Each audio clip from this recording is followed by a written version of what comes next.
Hey there, and welcome to The Explainer. If you're right around 10 years old and totally ready to figure out what it actually takes to build a legendary character, well, you're exactly where you need to be. Today, we're unpacking some fascinating source material that basically acts like a hero's training manual. We're going to explore this really cool idea that you are currently in training every single day to build a character that is truly great. And, as we'll see, the secret ingredient to this greatness? It might totally surprise you. Let's get into it. Okay, let's start right here. Be honest with me for a second. Have you ever groaned out loud when someone asks you to clean your room, or take out the trash, or maybe help with the dishes? Yeah, we've all been there. We all know chores aren't exactly fun. It's totally natural to feel tempted to just, have your own way, keep playing your game, or read your book instead of pausing to help. But the text we're analyzing today, it actually suggests that how we respond in these exact slightly annoying moments is what defines who we're becoming. Section 1. The secret to greatness. It's not about superpowers. When we usually think of greatness or being a hero, our minds jump right to epic battles, superpowers, or being the absolute star of the team. But our source material maps out a completely different perspective. True greatness actually comes from mastering your own attitude when doing everyday, regular tasks. On side A, we've got the typical response: grumbling, dragging your feet, and frowning. Ugh, we all know how miserable that feels, right? Both for you and for your parents. But then, look at side B.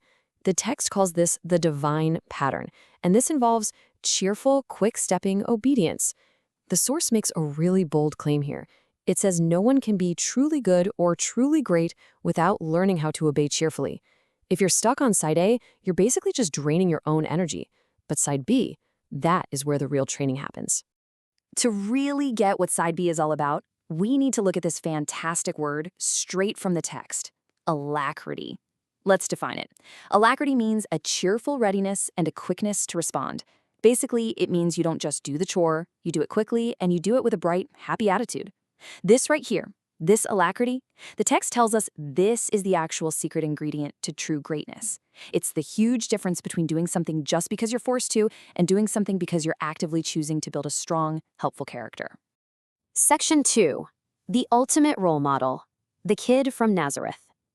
Every hero in training needs a role model, right? And our text introduces the absolute ultimate example for childhood and youth. Before he was the figure doing incredible miracles, Jesus was actually just a kid in Nazareth, navigating daily tasks just like you. This brings us to a really powerful quote from the biblical record. It says he returned from Jerusalem and was subject unto his parents. Now, the crucial point is right there in the word subject. It means he listened. He obeyed. Think about that. Even Jesus, described in the text as the world's redeemer, did as he was told, even if the task wasn't agreeable to his feelings at the time. He's presented as the ultimate role model because he didn't use his status to get out of taking out the trash or sweeping the floor. Nope, he showed alacrity. Now, I know what you might be thinking. Sure, but that's Jesus. I'm just a regular kid. But the source material emphasizes an absolutely crucial point here. Jesus knows the temptations of every child because he was tempted too. He was once a kid who faced the exact same human weaknesses. He completely understands the struggle of wanting to do your own thing when your parents ask you to do something else. And because he actually lived through it, the text says he can actively help you overcome that exact temptation to disobey. So how do we actually apply this? Well, the text gives us a highly practical battle plan for what to do the very next time you feel that sudden urge to argue against your parents' wishes. First, just stop. Stop right there and say to yourself, no, Jesus was subject to his parents.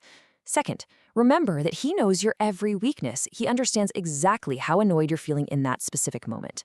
And third, just ask him for help to overcome the temptation to grumble. It is a super simple 3-step method to just hit the pause button on a bad attitude and pivot right back to greatness. Section 3. Heaven's High Score, the Celestial Record. Now, what's really interesting about this next part is that when you do these daily chores with alacrity, it doesn't just disappear into thin air. Someone is actually keeping track in what the source material calls the ledger of heaven. Check out how action and attitude pair up here. When you help your parents and your attitude is cheerful, that entry status is accurately recorded by God. When you lighten a load with gladness, it is accurately recorded. When little duties are done faithfully with quick sympathy for those who need help, yep, it goes straight into the logbook. The text promises that God makes absolutely no mistakes and accurately enters all these faithfully done life duties to his glory. So every time you choose alacrity, you are basically racking up a massive celestial high score. Because of this amazing record being kept, the text urges you to never frown. Seriously. Instead, it challenges you to try to be a true blessing in your house by displaying these 4 awesome traits. Number 1, carry a cheerful face. Don't look all grumpy. Number 2, have a ready hand. Be eager to jump right in and help. Number 3, keep an attentive ear. Really listen when your parents are speaking so they don't have to repeat themselves. And finally, have a heart to obey. These 4 tools, they're basically your superhero gear for daily life. Section 4. Building your character. The hero's training manual. The text wants to remind you of something super important. Your character isn't finished yet. You are actively building it up day by day, choice by choice, chore by chore. Every single time you obey cheerfully, it's like you're putting a strong, solid brick into the fortress of your character. And this brilliantly illustrates 4 rapid-fire actionable steps derived directly from the text that you can use at home right now to lighten your parents' load. Step 1, quick step to help. Don't dawdle, move with purpose. Step 2, have a bright face with gladness. Show them that you're happy to be part of the team. Step 3, keep an attentive ear to hear requirements. Make sure you understand exactly what's needed. And Step 4, have quick sympathy for those who need help. That means recognizing when your parents are tired and stepping in before they even have to ask. Think of your character as this beautiful tapestry you're creating. The text gives us the specific materials to weave into this divine model character. We're talking kindness, obedience, thoughtfulness, painstaking effort, which, by the way, means really trying your absolute hardest even when it's super difficult, and love. The author is encouraging you to weave all of these specific traits into your daily life, because the more you use these materials, the more your character is going to start to look like that divine model we talked about earlier. Let's unpack this really beautiful quote from the final part of our source material. Educate yourselves that you may possess the ornament of a meek and quiet spirit, which is in the sight of God of great price. This is such a profound metaphor. You see, a meek and quiet spirit isn't about being weak. It's about having your strength totally under control. It's about doing the very best you can without needing to shout about it or complain. The text tells us that this attitude is considered an ornament, something deeply beautiful, that is highly valued or of great price by God. By living this way, you're actually making the whole world a much better place to live in. So we've arrived at our final lesson, and I've got a critical question for you. After looking at the divine pattern, understanding the awesome secret of alacrity, and seeing the blueprint for a legendary hero in training, the choice is entirely yours. When you're asked to help out later today, how are you going to respond? Are you going to drag your feet, or will you choose the quick step of cheerful obedience? What kind of character will you weave today?